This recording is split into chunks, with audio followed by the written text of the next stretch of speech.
The Quran you have in your hand is coming from who? Quran came from Allah. Allah is the one who is guarding the Quran. That's not true. That's not true. The Quran never received by Allah. If you open the Quran right now in front of you, you will see it says in page number A that this Quran is according to recitation of all the way to Muhammad and then to Jibreel. Okay, now all those names, the 8 or 9 names in the beginning until we arrive to Muhammad, including Hafs and Asim. Hafs accused by Muslim to be a fraud and a thief. Asim accused to be a fraud and a thief and a liar. And any hadith come from Asim and from Hafs, both are rejected, for they are liars. All the hadiths are lies. Hold on. Let me show you this stupidity in Islam. How you refuse this person to give you a hadith, but you accept him to give him Quran?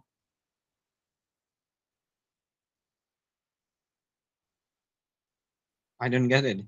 This Hafs is accused by Muslim to be a fraud. You are reading the Quran right now. The Quran you have is according to the recitation of Hafs. Hafs is the son of Asim, his stepson. Asim is accused to be a fraud too. So now we have the last 2 sources of the Quran, which you Muslims are reciting right now, coming from 2 fraud people. How do you trust it? His hadith is not accepted. Asim, any hadith is coming from Asim is rejected. Any hadith is coming from Hafs is rejected. Why? Because he's a fraud, he's a liar. Okay, so he's a fraud, he's a liar. We take his Quran? We reject his hadith, we accept his Quran? Why would you take his Quran? And you tell me why you take his Quran. You tell me why you are taking his Quran. This is the Quran. This is the Quran of Hafs, my friend. This is not the Quran of Uthman. The one who gave you this Quran is not Uthman. Is the recitation of Hafs, which means Hafs can change, play whatever he wants. So how we can trust? How we can trust? Okay, you just hold on. You are the one who said, listen, you are the one who said, all those who exist in the time of Muhammad, they are doing something bad against Islam. So the hadith is not trustworthy and it's bad.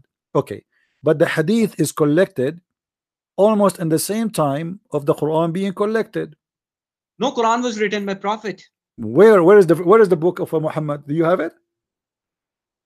No, I don't have it. So what do you mean here? It's written by a prophet? What are you talking? If it's written by the prophet, why you are saying in that Quran you have, it says this Quran is written according to recitation of Hafs, according to recitation of Asim.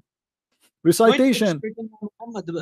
My friend, it says there, according to the recitation of Hafs, according to recitation of Asim, according to recitation of etc. So you don't have a book, you have recitation. If you have a book, you do not need all those recitation. You say this is the Quran according to the Prophet Muhammad, and that's it. But because, my friend, you don't have the book of listen. You don't have the book of Uthman. You don't have the book of Muhammad. You have recitation of many people who came long after Muhammad. Asim and Hafs exist more than 200 years after Muhammad. Is tashkil part of the Quran? Did Allah reveal the Quran with tashkil? No, there is no tashkil and there is no dots. Well, the dots were there, I believe, because without dots. No, there was no dots. No, there was no dot. Those are addition. Those are addition by a guy. He is not even an Arab. The one who add the dots and add the vowels to the Arabic letters is not even an Arab, and that make the Quran more stupid, because how you can read it? You just said it's impossible to read Arabic without the dots, and that without the dots, it's not even possible even for an Arab. It's sure, yeah, you are right. This is why how we can know. Not only this, what if I show you that your prophet? Listen. Have you ever heard, Ahmad? Have you ever heard of somebody? Did you see, with my respect to all people, did you see somebody? He have because he's old, he lost his teeth. Okay. Yeah. Do you think somebody he lost his teeth can recite Quran correctly? No, it will be a little difficult. Okay. Guys, did he say it's going to be difficult? Do you know that Muhammad, he have no teeth? Come on, CP. Huh? Why do this to me? I mean, my friend, all Islamic books confirm that Muhammad, his teeth was broken. All the cabinet from top and down are broken. The pagans, they throw a rock at Muhammad. And because of that, Muhammad, he lost all his teeth. So how you can learn Quran from a guy he cannot recite Arabic words correctly. The pagans in Taif, I believe. Huh? Pagans in Taif, right? It doesn't matter where, my friend. They broke his teeth. Listen, CP, let me tell you something. Just listen. No, you listen. Did they break his teeth or not? No. Guys, read with me. Nonsense. Read with me, guys. Read with me. Read with me. On the day of Uhud, this is in the beginning of Islam. It's not even like after in the beginning. This is the beginning of the Quran. In the day of Uhud, a molar of the messenger of Allah, SWA, was broken and he was wounded. Blood started pouring down of his face. And we can find you from the book of As-Sirah, the book of Al-Bidayah and Nihaya, Ibn Kathir, everywhere. The teeth of Muhammad is gone. How this guy can recite Quran? Let me recite to you the Quran the same as Muhammad without teeth. How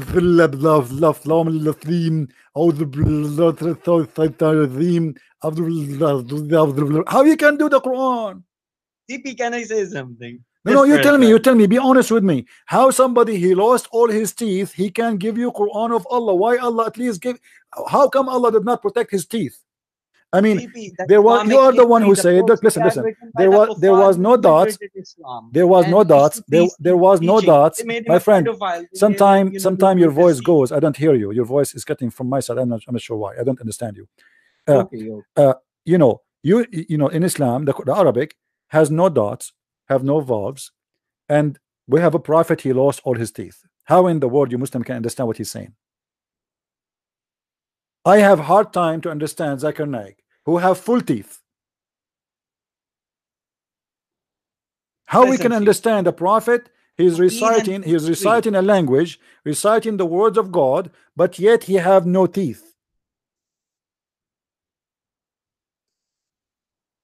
CP, the non-Muslims infiltrated Islam and invented hadiths and history. It's all a lie. My friend, all of Islam is a lie. I agree with you. I mean, who?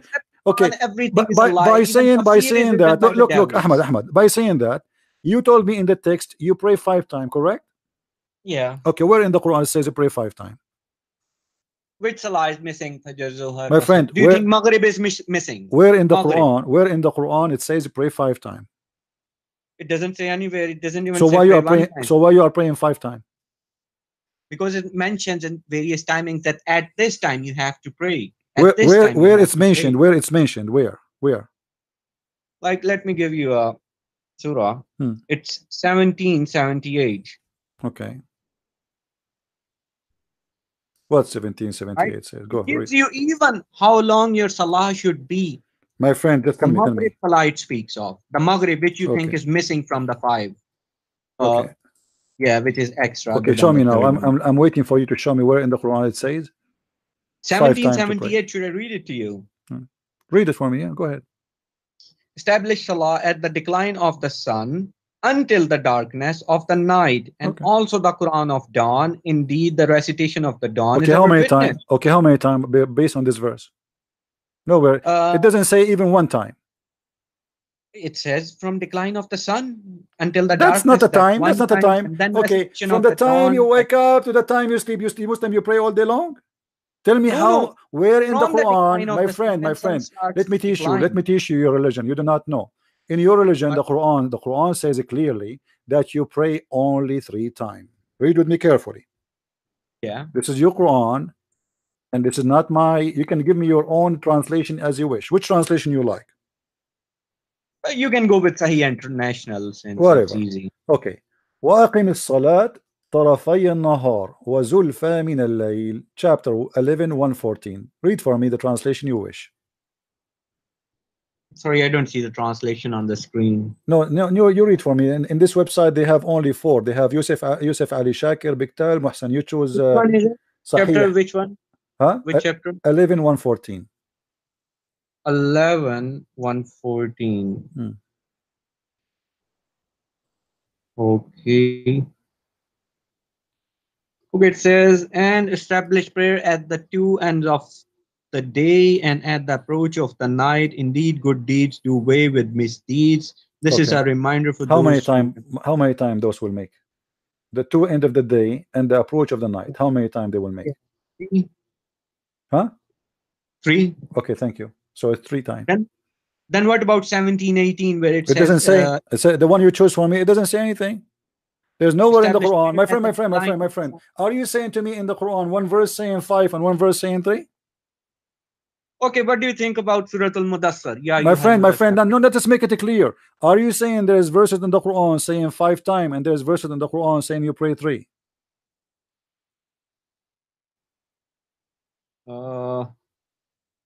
What do you think about chapter Al-Mudaththir? Don't tell me, don't think. Answer the question.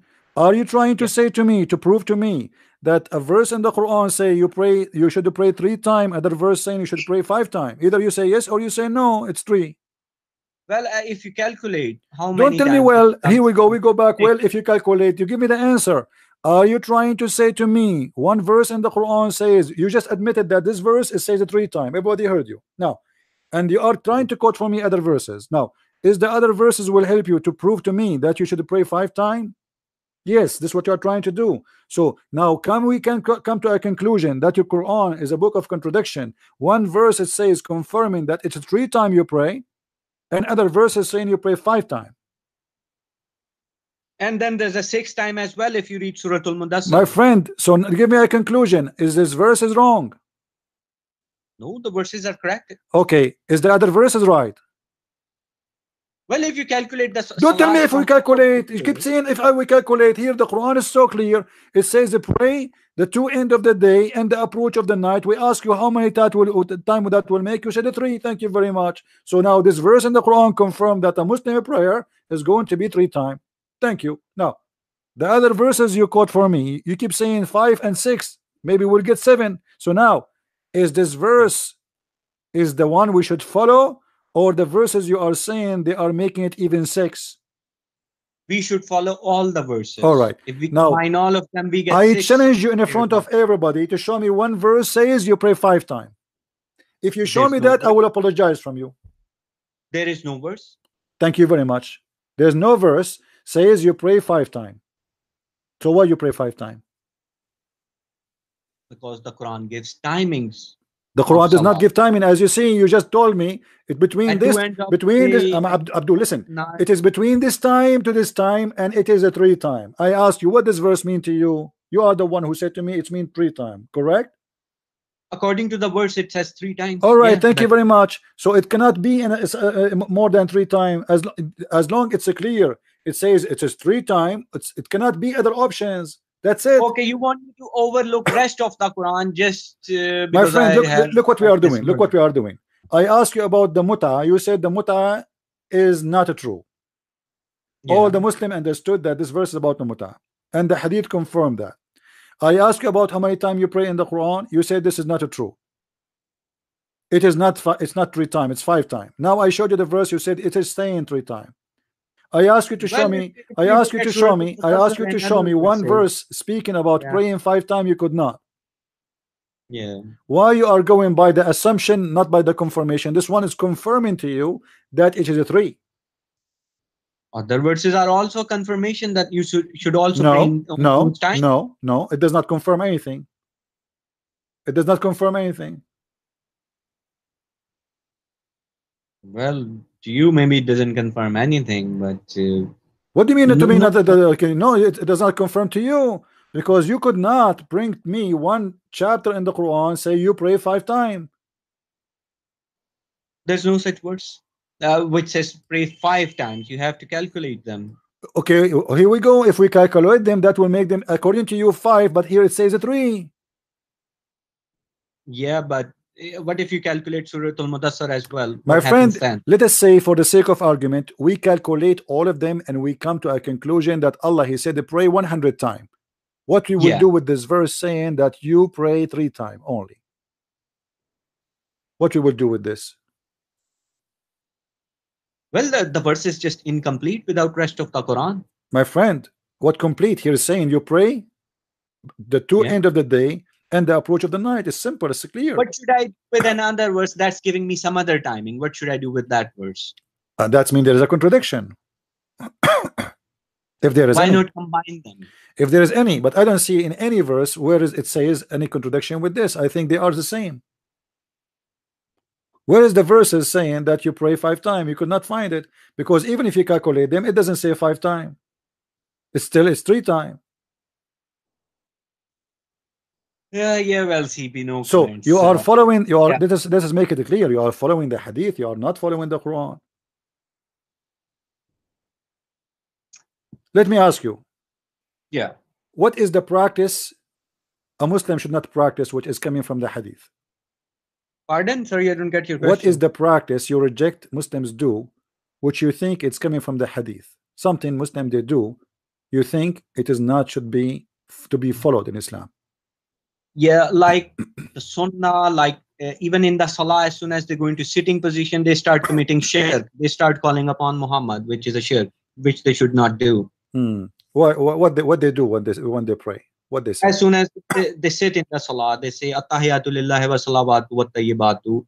That's fine. Assalamu alayka ayyuhan nabiyyu. That means salam to you, Prophet. Okay, and that's shirk. That's it. So if you say Assalamu alayka ayyuhan nabi, this is shirk. Yeah, Assalamu alayka ayyuhan nabi. Why? So okay, hold on. If Allah himself, he pray on Muhammad and he salute Muhammad, so why that is shirk? Well, Allah is not doing shirk. Allah can say that because the prophets are alive in heaven, Allah is in contact with them, and secondly, Prophet was alive. What do you mean? What do you mean, my friend? My friend, when Allah he said, Allah he ordered the Muslims in the Quran to pray and to salute Muhammad. Where does he say that? Okay, here we go. If we go, and Allahu malaikatahu yusalluna ala nabi. Yeah, let's get to that verse. By the way, you asked me some questions some time ago, which I have an answer. I will. Let us finish this, and you can. إن الله وملائكته يصلون على النبي يا أيها الذين آمنوا صلوا عليه وسلموا تسليما. Chapter 33, verse number 56. Allah he ordered you Muslims to pray on Muhammad and salute him. This is Quran. That's a bad translation.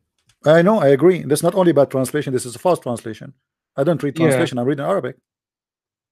Yeah. Okay, and how you know that this is a false translation if you do not know Arabic? Just hold a second. I'm going to do something.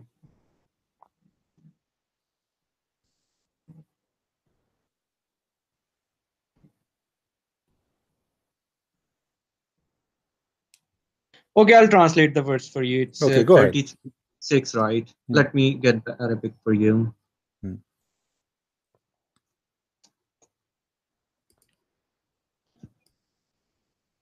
Inna Allaha wa malaikatu yasalluna ala nabi ya ayyuhallazina amanu sallu alayhi wa sallimu taslima. Indeed, Allah and his angels are in contact with the Prophet. So you who have believed, contact the Prophet and submit and accept. Contact? What are you? Hold on. The word yusallun mean it came to be contact. What is that? Allah is calling his phone? What do you mean contact? Allah and angels were in contact with the Prophet.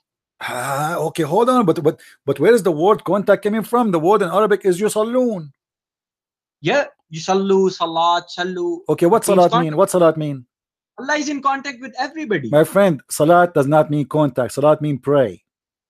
Okay, I've got a verse for you. Just don't change. Salat, it have one meaning, pray. And I can show you tons of verses in the Quran saying the word salat. Always it's come and it mean pray. Do you agree? Okay, CP, just listen to this. Ulaika alayhim salawatun min rabbihim wa rahmat. Okay, so what does it mean? Salawat, for those, there's a prayer to them from their Lord. Okay.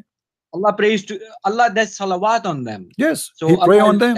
He pray on them. Yes. Yeah. Allah is praying to them. No, he is praying on salawatun alayhim. You said alayhim, right? Yeah. Okay.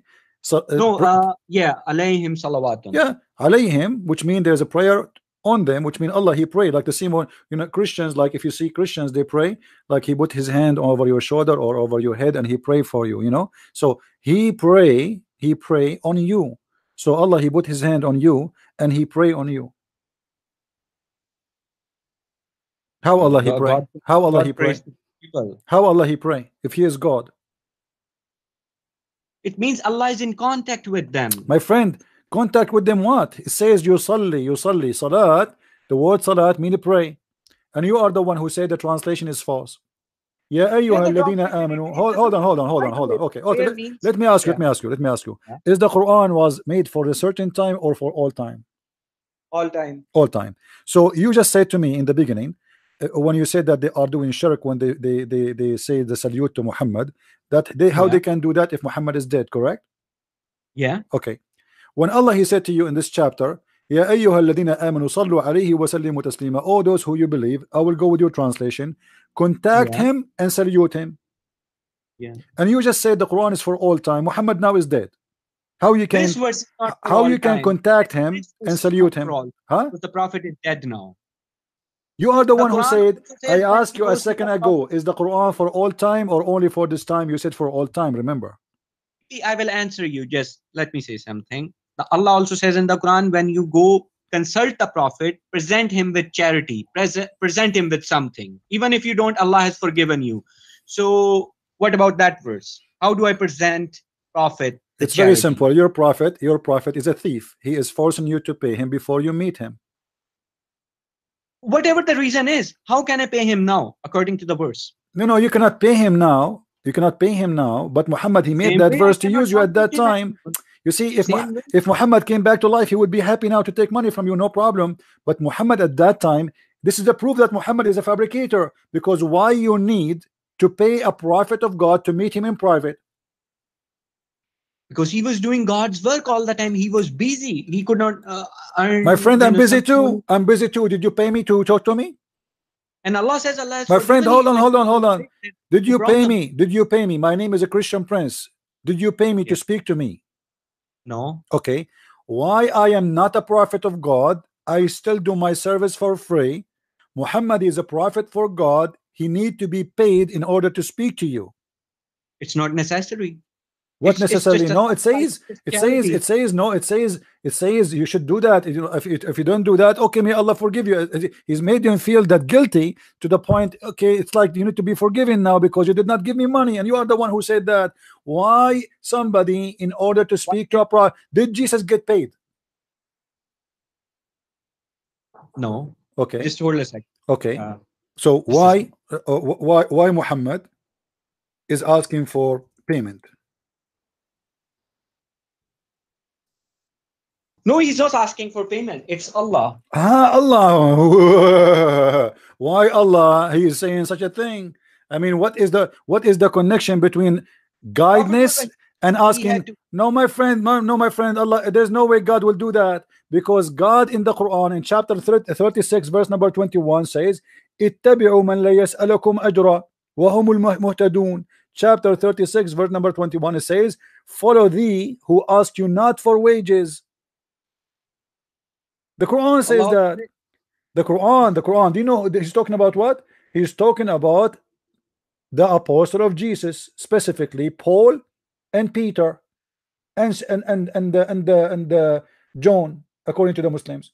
So Allah is saying, follow those, obey those, follow those who ask no reward of you. Muhammad's not asking for a reward. No, you have to pay him. He's asking. You have to pay him, my friend. What Muhammad will do with the money? I mean, hold on.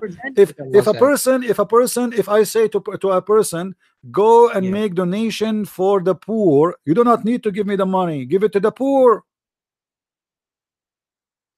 Is Muhammad homeless? Is Muhammad homeless? Is Muhammad homeless?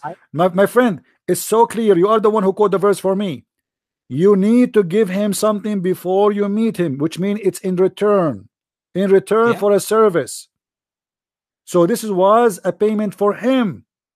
And Allah also says, if you do not pay, that's fine. Allah has already forgiven you. So what do you mean it's not fine? You made them feel guilty now. He is saying to them, well, you know what? If you don't pay me, may Allah forgive you. You are making people feel guilty, so nobody will come to his house without bringing some zucchini with him. Well, if Muhammad, he wouldn't have said that. My friend, why even Muhammad? Why Allah even is saying that to Muhammad? Muhammad, he will take the fifth from every attack. Muhammad will take the booty, the best of the booty. Muhammad be in favor in everything. Why Muhammad? He need that Why I cannot consult in the, did you notice it says if you cancel do consultation in private?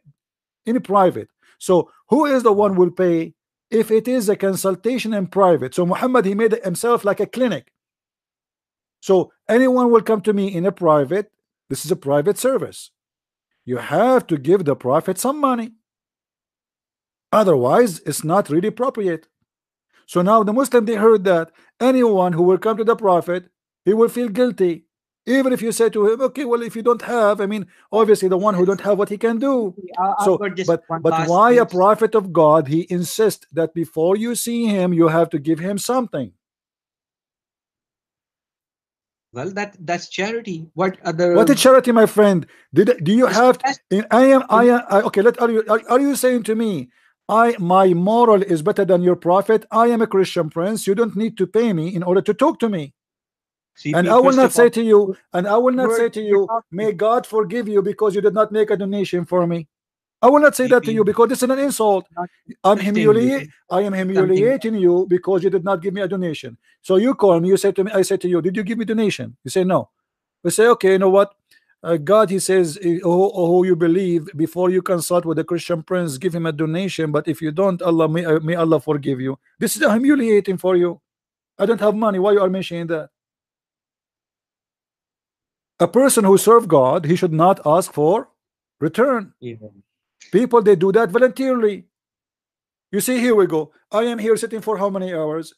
I have a donation. People, they make donation, but if they want, I don't keep saying, hey guys, I will not do if you don't donate for me. I will not talk to you if you don't donate for me.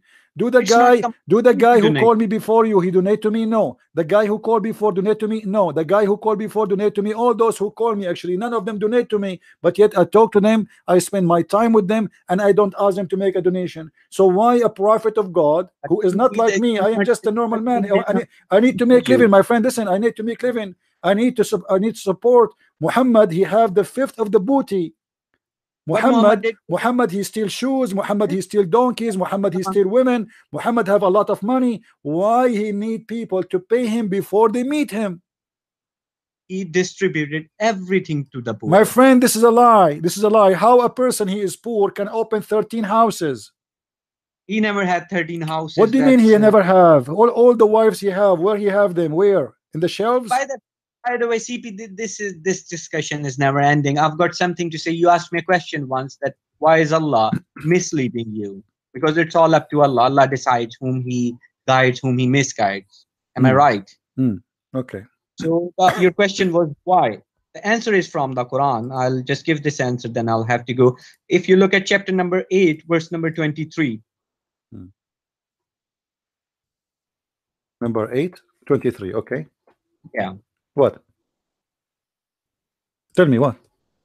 That's the answer I would like you to read. I don't see an answer there.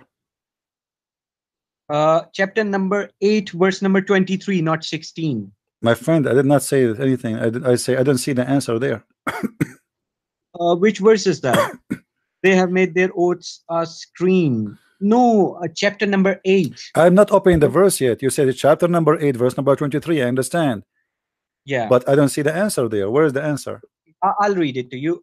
Had Allah known any good in them, he would have made them here, and if he had made them here, they would still have turned away while they were refusing. So that means Allah knows no good in them, whom Allah misleads. Let me give you the answer from your Quran. Show you how stupid your Quran. I'm not insulting, but listen to me carefully. Isn't it your Quran is the one he said he is the one who blocked our ears and our eyes so we don't understand? Yeah. So how he is the one who blocked our hearing and our eyes and our heart, and then he says if he knew that there is good in their hearing and there is good in them, then I will I will help. But he لو علم فيهم, if he knew they have any good on them. Allah knows no khair in them. Allah knows no good in them. Okay, so but hold on. When your prophet, he said in the chapter of Al-Kafirun. Yeah. What he said in the Al-Kafirun? Okay. This verse, Muhammad, he said to who? It's a general verse. It's, no, okay, no problem. No. But when he said that, he said to who? Well, I don't believe that stuff. It's my just friend, a general no, word. you believe. Tell me, okay, give me an answer. Muhammad, when he spoke to the kafirun, who is the kafirun around him? The kafirs must be whoever the kafirs were. Who is the kafirun who was around Muhammad at that time? Is that the tribe of Quraysh? No, I think there's a surah about the Quraysh. The Quraysh converted. My friend, all the ones around Muhammad converted, and this is additional proof that Muhammad is a false prophet.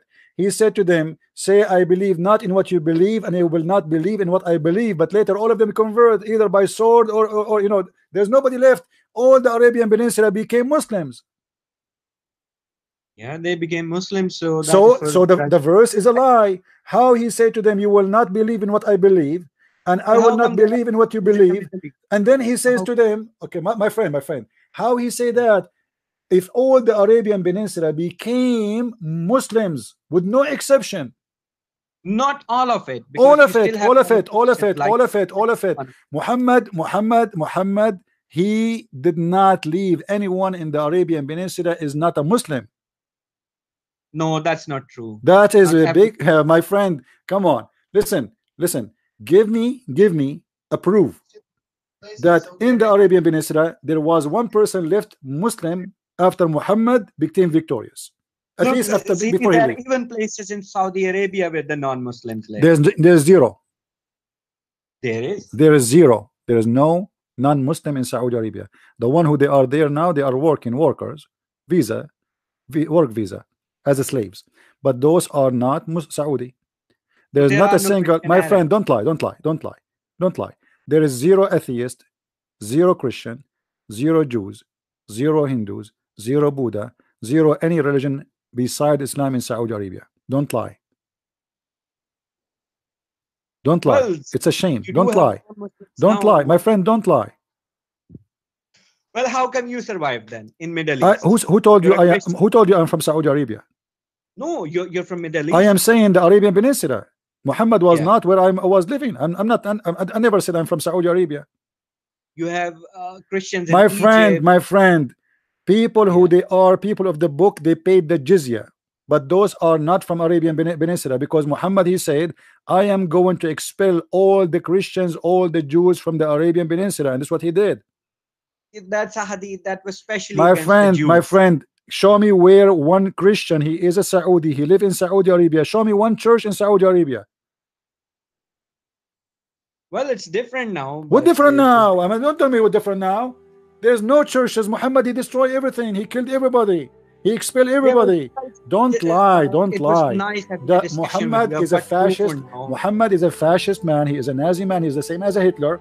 He did not like the Jews. He killed the Jews. He did not like the Christian. He killed the Christians. And nobody left there except him. Now, show me here the verse in front of us. Oh, you reject faith, all of you. I worship not what you worship, nor you will worship what I worship. But all of them, Umar ibn Khattab, he became a Muslim. Khalid ibn Walid, he used to fight against Muhammad. He became a Muslim. So how Muhammad, he says to them, you will not believe in what I believe, and I will not believe in what you believe, and later they believe in what you believe.